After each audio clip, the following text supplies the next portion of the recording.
What's up, guys? I wanted to do a quick video today. I've talked about this and answered this question before, but still get a lot of the same questions, so I figured I'd just shoot another video. I know that some of you that maybe just found my videos, maybe you haven't seen my past videos going over and answering different questions, so I'll just make a new one.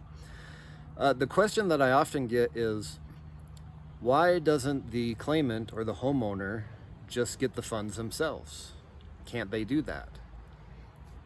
And the answer is yes, they can absolutely do it themselves. And if somebody asks me, like if I'm talking to a claimant and they say, well, why do I need you? Can't I just do it myself? I acknowledge that fact and say, yes, you absolutely can do this yourself. You will just have to be responsible for making sure you file it correctly. You'll be responsible for any upfront costs. Those will have to come out of your pocket. If you have to hire an attorney, you'll need to do that and pay for the attorney out of pocket. Or you could hire someone like me and we'll do it for you and it won't cost you anything. But here's the reality, guys. This business is a service-based business.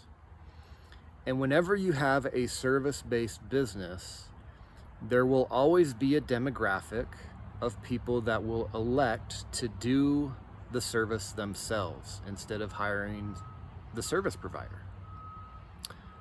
Quick example for you. And I've shared this example many times, so I apologize, but it is what it is. Changing the oil in your car. That is a very, very simple task. Even if you have no mechanical ability, you could go on YouTube, watch a 10-minute video, and you could probably figure out how to change the oil in your car, right? And there is a demographic of people that will always change the oil in their car. But what do most people elect to do?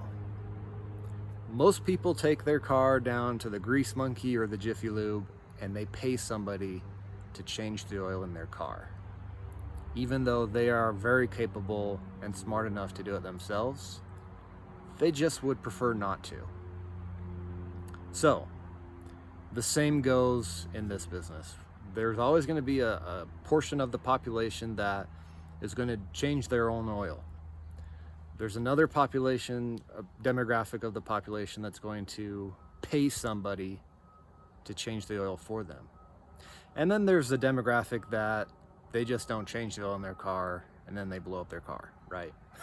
So the point I'm trying to make is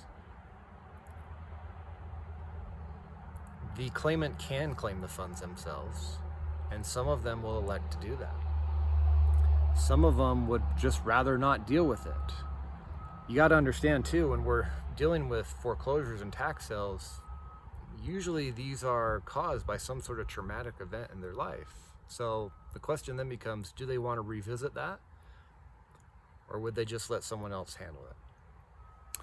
There are also those, and this has happened, and I'll post a link below. There are also those individuals who have tried and who will try to do it themselves and will not be successful.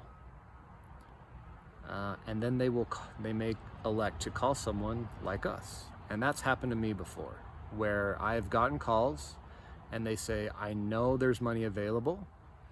I myself have tried to collect it and they're giving me the runaround or whatever. There's an issue and they have not been successful. And so that's when I step in and I say, okay, I can help you. This is how much it'll cost. Let me know if you'd like to proceed further. And then we explore that route. So I hope that makes sense. And I hope that answers the question of, well, why can't the claimant do it themselves? Why don't they do it themselves? And the reality is some of them will.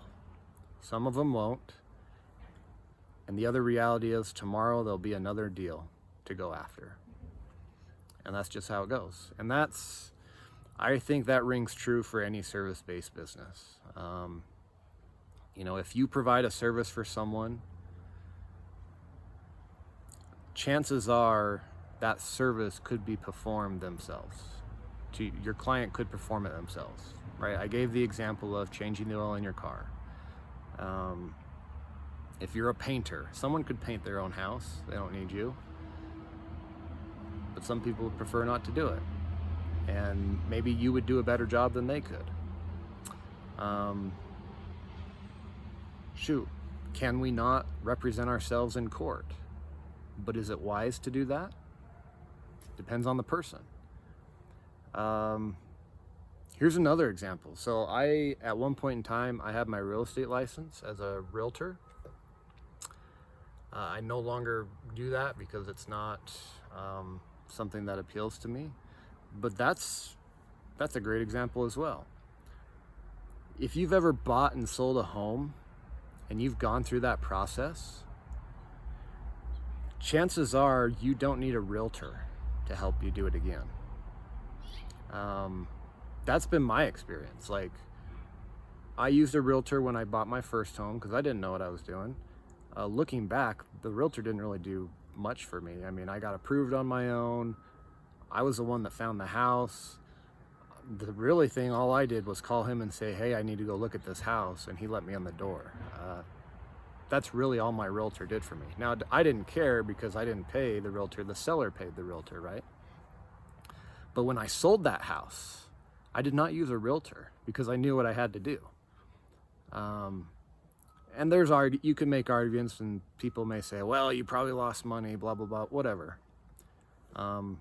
Maybe I did, maybe I didn't. All I know is I didn't have to pay $13,000 to a realtor to help me sell my house. And I was able to do it myself, and I was happy with what I got. I got the result without using a realtor.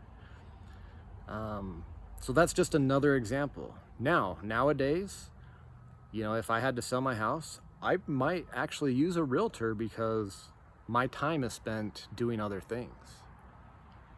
So it just depends on the person, guys. It just depends on the person, their situation, their level of knowledge, and their desires. Do they want to do it themselves, or do they want to just have it done for them?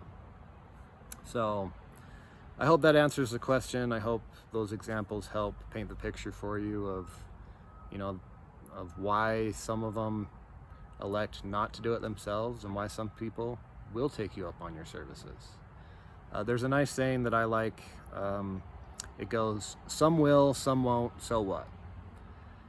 Some will accept your offer, some won't accept your offer. So what? Move to the next case and go help somebody else. If somebody doesn't want to be helped, then find someone that does. And that's the bottom line. So hope that helps you guys. Have a great day. Have a great weekend. We'll see you later.